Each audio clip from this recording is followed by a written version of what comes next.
भगवान बुद्ध एक बार अपने शिष्य को कहानी सुना रहे होते हैं। आइए पहले उस कहानी को हम लोग सुनते हैं और फिर उससे क्या सीखेंगे इसके बारे में डिस्कस करते हैं। तो यार उनका कुछ दो लाइन कहना है भगवान बुद्ध का। और क्या कहना है कि जो धैर्यवान व्यक्ति है ना, उनका जो मेहनत होता है ना, कभी भी व्यर्थ नहीं जाते हैं। ठीक है, पेशेंस आपको बना करके रखना है। जीवन में सफलता उसी को मिलती है जो अंत तक डटा रहता है। ऐसा नहीं कि बीच में छोड़ करके अगर आप निकल गए तो आपको सफलता मिल जाएगा। और कैसे भगवान बुद्ध ने कितने आसानी से अपने शिष्य को समझाया है, आइए हम सब लोग सुनते उस कहानी को। तो यार एक बार दोपहर का समय था और जो महात्मा बुद्ध हैं, ठीक है, तो महात्मा बुद्ध अपने कुछ शिष्यों के साथ किसी गांव की ओर जा रहे थे। तो जब यार रास्ते में भगवान बुद्ध चल रहे हैं अपने शिष्यों के साथ, है ना, तो उनका जो उद्देश्य था, गांव क्यों जाना था, ठीक है, तो उनका उद्देश्य था कि वहां के लोगों को जीवन के सत्य का ज्ञान देना, उन्हें आत्मिक शांति और संतुलन की बातें समझाना। इसी उद्देश्य से भगवान बुद्ध गांव की तरफ जा रहे थे अपने शिष्यों के साथ।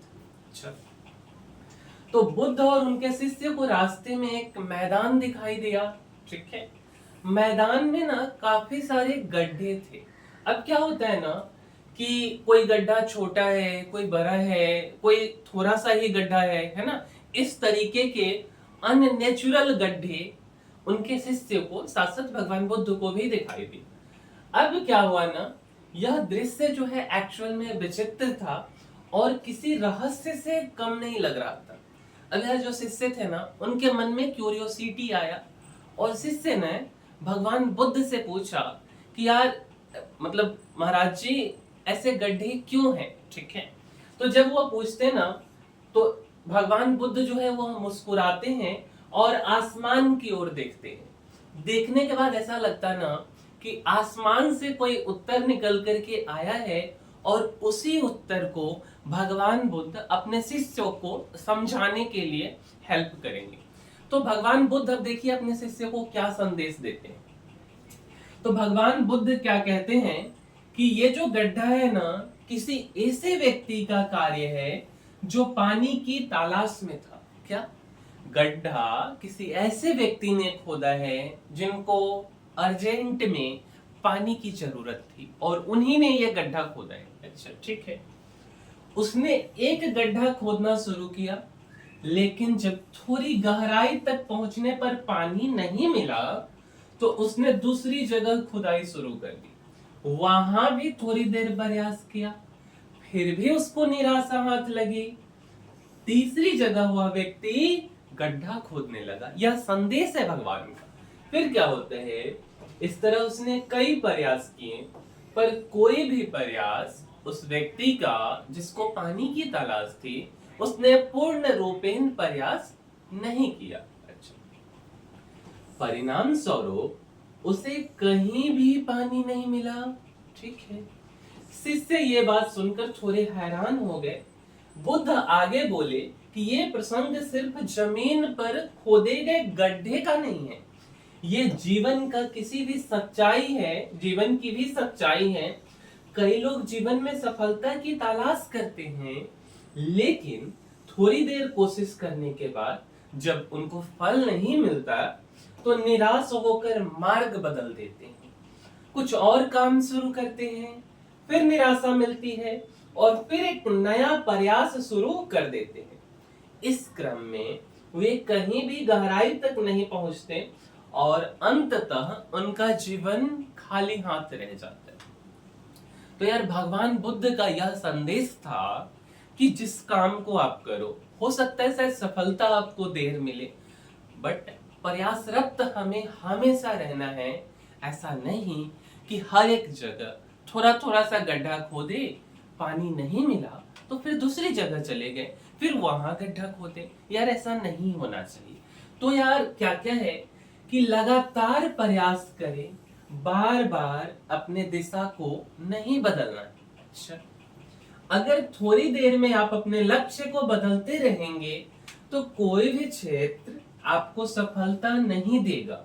सफलता तभी मिलता है जब आप एक दिशा में गहराई तक जाते हैं। जैसे कुआं खोदते हुए जमीन के भीतर तक आप जाओगे, तभी जाकर के आपको पानी मिलेगा, है ना।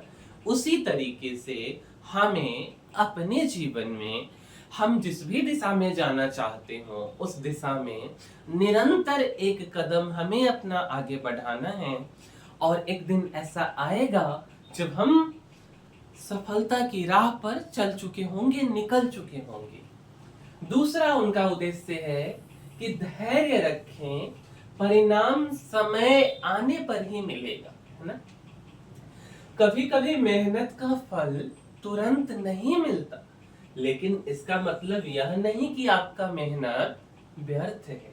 जैसे बीज बोने के बाद फल आने में समय लगता है, वैसे ही किसी भी प्रयास का परिणाम आने में भी समय लगता है।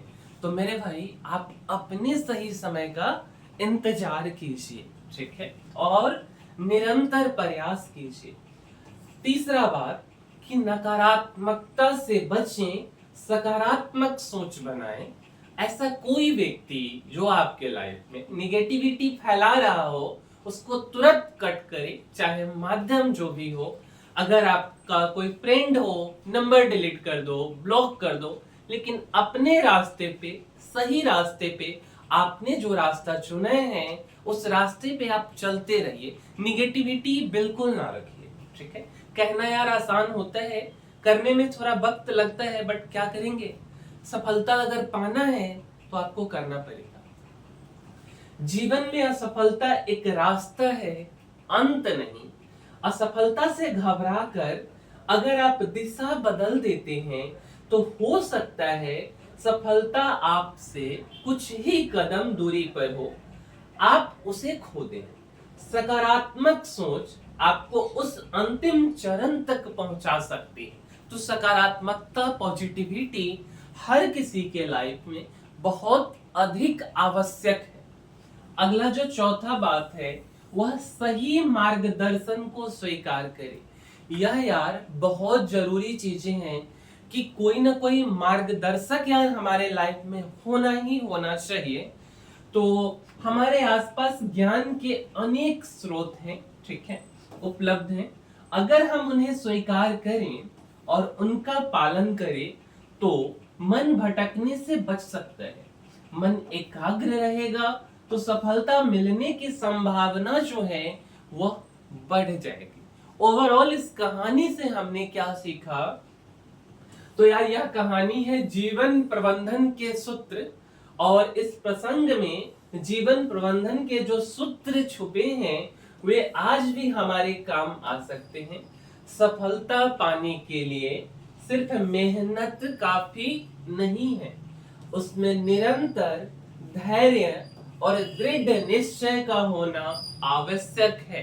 तो मेहनत भी करना है, धैर्य भी रखना है, पेशेंस भी रखना है, और 101% आपको श्योर रहना है कि आज नहीं तो कल अगर हम मेहनत करते रहेंगे तो हर हाल में सफलता मिल करके ही रहेगी। तो मेरे भाई, इस वीडियो में इतना ही। और अगर हमारा वीडियो आपके लाइफ में वैल्यू एडिशन किया है, जरा सा भी आपका सोच बदला है, तो यार इस वीडियो को लाइक, शेयर और सब्सक्राइब कर दीजिए। मिलते हैं अगले वीडियो में, तब तक के लिए धन्यवाद।